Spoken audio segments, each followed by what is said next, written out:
हुकूमत अदलिया के इख्तियारात में मुदाखलत ना करे। हुकूमत कैसे सुप्रीम कोर्ट के जजेस को अपने मकासद के लिए मुंतखब कर सकती है?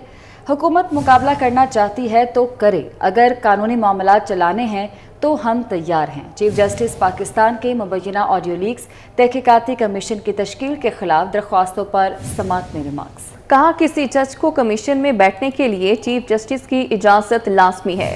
हुकूमत ने अपनी मर्जी से जजेस शामिल करके कमीशन बना दिया। चीफ जस्टिस आईनी ओहदा है, एग्जेक्टिव अदलिया से अलग रहे। हुकूमत सुप्रीम कोर्ट के जजेस में तकसीम पैदा कर रही है। हुकूमत ने हमसे मशवरा किया होता तो रास्ता बताते। 9 मई के वाक़े का फायदा ये हुआ कि अदलिया पर तनकीद बंद हो गई। 1988 में बेनज़ीर केस और जस्टिस काजी फायज़ ईसा केस में अदालत ने वाज़ेह किया था कि किसी की खुफिया रिकॉर्डिंग गैर कानूनी है। हुकूमत मशवरे से मसाइल हल करे तो हम भी रिलीफ देंगे। सुप्रीम कोर्ट के इंतजामी अमूर में पूछे बगैर मुदाखलत होगी तो फिर यही होगा। हुकूमत अदलिया के इख्तियारात में मुदाखलत ना करे। हुकूमत कैसे सुप्रीम कोर्ट के जजेस को अपने मकासद के लिए मुंतखब कर सकती है? हुकूमत मुकाबला करना चाहती है तो करे, अगर कानूनी मामला चलाने हैं तो हम तैयार हैं। चीफ जस्टिस पाकिस्तान के मुबैना ऑडियो लीक्स तहकीकाती कमीशन की तश्कील के खिलाफ दरख्वास्तों पर समाअत में रिमार्क्स। कहा, किसी जज को कमीशन में बैठने के लिए चीफ जस्टिस की इजाज़त लाजमी है। चीफ जस्टिस की जानिब से मजीद रिमार्क्स दिए गए कि हुकूमत ने चीफ जस्टिस के इख्तियारात को रेगुलेट करने की कानून साजी जल्दी में की। हुकूमत ने जमानत और फैमिली केसेस को भी इस कानून साजी का हिस्सा बना दिया। अटॉर्नी जनरल साहब, अदलिया की आज़ादी का मामला है, बहुत हो गया अटॉर्नी जनरल साहब, आप बैठ जाएं। कमीशन से मुतल्लिक सुप्रीम कोर्ट रूल्स और कई फैसले मौजूद है। हुकूमत से गुजारिश है कि आइन का एहतराम करे, आर्टिकल 75 को नज़रअंदाज ना किया जाए। चीफ जस्टिस पाकिस्तान की जानिब से सख्त रिमार्क्स दिए गए हैं। मजीद कहा, आपका एहतराम करते हैं और हुकूमत का भी, क्योंकि हुकूमत पाकिस्तान है। आपको पंजाब इंतखाबात में सुनेंगे, अना की नहीं असूल की बात कर रहे हैं। जुडिशल कमीशन की तश्कील और TORs में नहीं लिखा कि फ़ोन टैपिंग किसने की। लाहौर पुलिस चौधरी परवेज इलाही का सुराग नहीं लगा सकी है। लोकेटर की निशानदही के बावजूद गिरफ्तारी नहीं हो सकी। परवेज इलाही गुज़श्ता रोज दोपहर के वक्त ज़ोहर इलाही रोड पर वाक़े घर में मौजूद थे। रीडिंग टीम्स ने लोकेटर की निशानदही पर 2 बार गिरफ्तारी की कोशिश की, मगर नाकामी का सामना करना पड़ा। आबिद चौधरी हमारे साथ मौजूद हैं। आबिद चौधरी, क्या बताया जा रहा है, कहां पर मौजूद हैं, ज़राए क्या बता रहे हैं? जी बिल्कुल, लाहौर पुलिस की नाहली है कि ताहाल चौधरी परवेज इलाही का सुराग नहीं लगा सकी। पुलिस ज़राए का कहना है कि लोकेटर की निशानदेही के बावजूद परवेज इलाही की गिरफ्तारी नहीं हो सकी। परवेज इलाही गुज़श्ता रोज दोपहर के वक्त जोड़े रोड पर वाक़या ज़हूर पैलेस में मौजूद थे। पुलिस ज़राए का कहना है कि जब उनकी जमानत जो है वो कैंसिल हुई तो उसके बाद वो अपने घर से रवाना हुए, लेकिन लाहौर पुलिस की जो स्पेशल ब्रांच है या मुतल्लिक़ा थाने की नफरी है वो भी परवेज इलाही की ज़हूर इलाही पैलेस में मौजूदगी की इत्तला बर वक्त नहीं दे सकी है। अलबत्ता शाम के वक्त जो है रेडिंग टीमों ने लोकेटर की निशानदेही पर 2 बार गिरफ्तारी की कोशिश की। मुलिका स्कूल में भी लोकेशन आने पर पुलिस ने स्कूल में भी चेकिंग की। दोनों बार पुलिस की बाई नफरी जो है वो परवेज इलाही को ढूंढने में नाकाम रही। पुलिस को 19 घंटे गुजरने के बावजूद कामयाबी नहीं मिल सकी। गुज़श्ता रोज भी SSP ऑपरेशन की सरबराही में पुलिस टीमें जो है वो ज़ोहर इलाही रोड पर पहुंची थी। एंटी करप्शन की टीमें उनके हमरा थी, जहाँ पर तमाम दर कोशिशों के बावजूद परवेज इलाही को सुराग नहीं मिल सका। ज़ोहर इलाही रोड को अभी भी पुलिस की जानिब से मुकम्मल तौर पर सील करके नफरी को तैनात किया गया है और किसी भी गैर मुतल्लिका शख्स को अंदर आने जाने की इजाज़त नहीं जा रही। ठीक है, बहुत शुक्रिया आपका आबिद। चीफ ऑर्गेनाइजर मुस्लिम लीग नून मरीम नवाज का दौरा विहाड़ी के इंतजामात मुकम्मल हैं। मुस्लिम लीग नून की तरफ से यूथ कन्वेंशन और मरीम नवाज के इस्तकबाल की तैयारियां मुकम्मल की जा चुकी हैं। यूथ कन्वेंशन के लिए 60 फीट लंबा, 20 फीट चौड़ा और 24 फीट बुलंद स्टेज तैयार किया गया है। चीफ ऑर्गेनाइजर मुस्लिम लीग नून जो मरीम नवाज दौरा कर रही हैं विहाड़ी का, और इस हवाले से तमाम तर इंतजामात मुकम्मल किए जा चुके हैं। यूथ कन्वेंशन का इनेकाद किया गया है और इस्तकबाल की तैयारियां भी मुकम्मल हैं।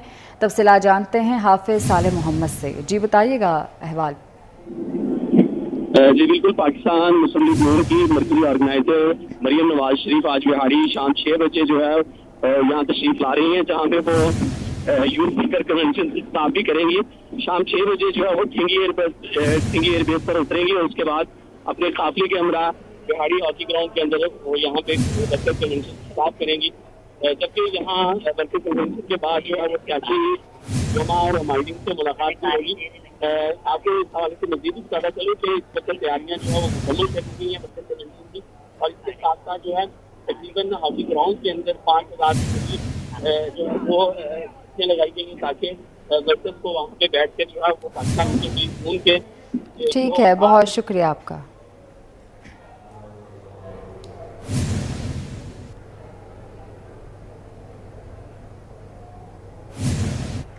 जमशेद इकबाल चीमा और मुसर्रत जमशेद चीमा का पीटीआई छोड़ने का ऐलान। इस्लामाबाद में प्रेस कॉन्फ्रेंस में दोनों ने सियासत को भी खैर बात कह दिया। जमशेद चीमा ने इमरान खान को 9 मई के वाक़यात का जिम्मेदार करार दे दिया।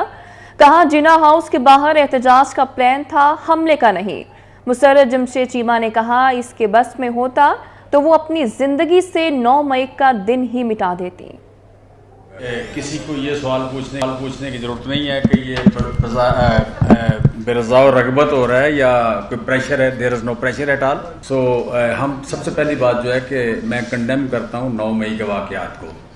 9 मई के जो वाक़यात थे वो मैं समझता हूँ कि पाकिस्तान की तारीख़ में शायद जो बुरे लम्हात थे उनमें से एक दिन वो था।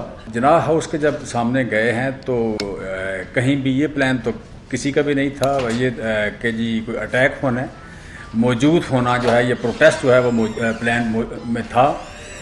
तो वहाँ पे जाके जब मैंने देखा है कि लोग प्रॉपर्टी के अंदर एंटर हुए हैं तो it was shocking and totally unexpected for me. मैं समझता हूँ कि शायद इससे बड़ा सदमा कोई भी नहीं था।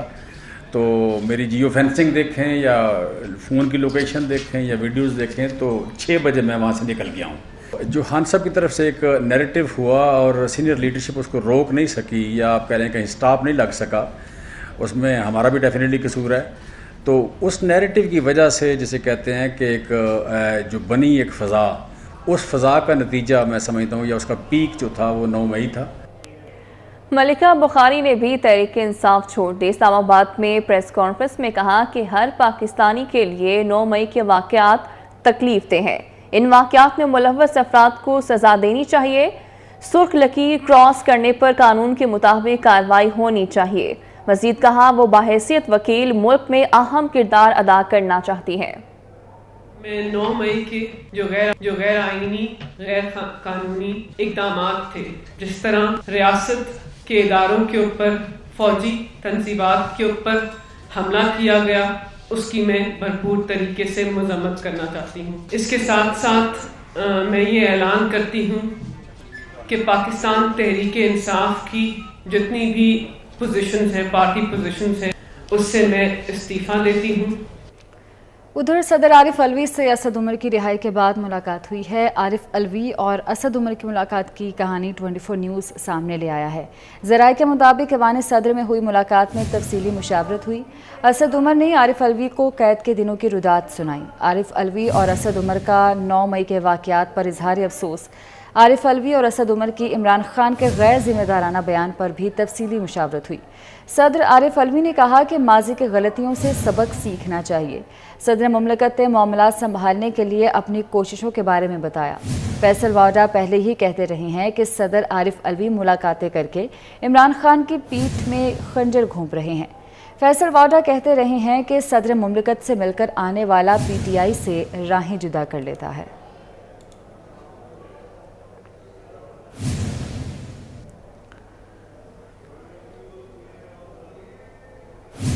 और ख़बर है कि पाकिस्तान रहने के लिए दुनिया में सस्ता तरीन मुल्क करार दिया गया है।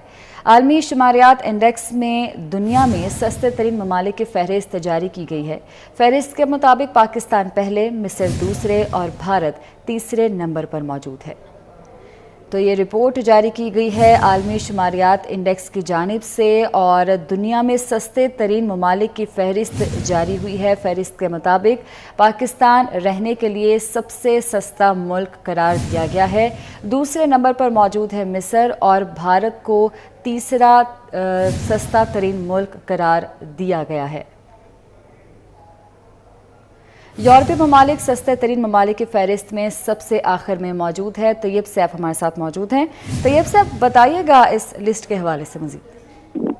जी बिल्कुल, आलमी इदारा शुमारियात की जानिब से दुनिया के जो सस्ते तरीन ममालिक हैं उनकी जो फहरिस्त है वो जारी कर दी गई है और उस फहरिस्त के मुताबिक पाकिस्तान दुनिया के सस्ते तरीन ममालिक में शामिल है और ये कुल 139 ममालिक हैं जिनकी फहरिस्त जारी की गई थी।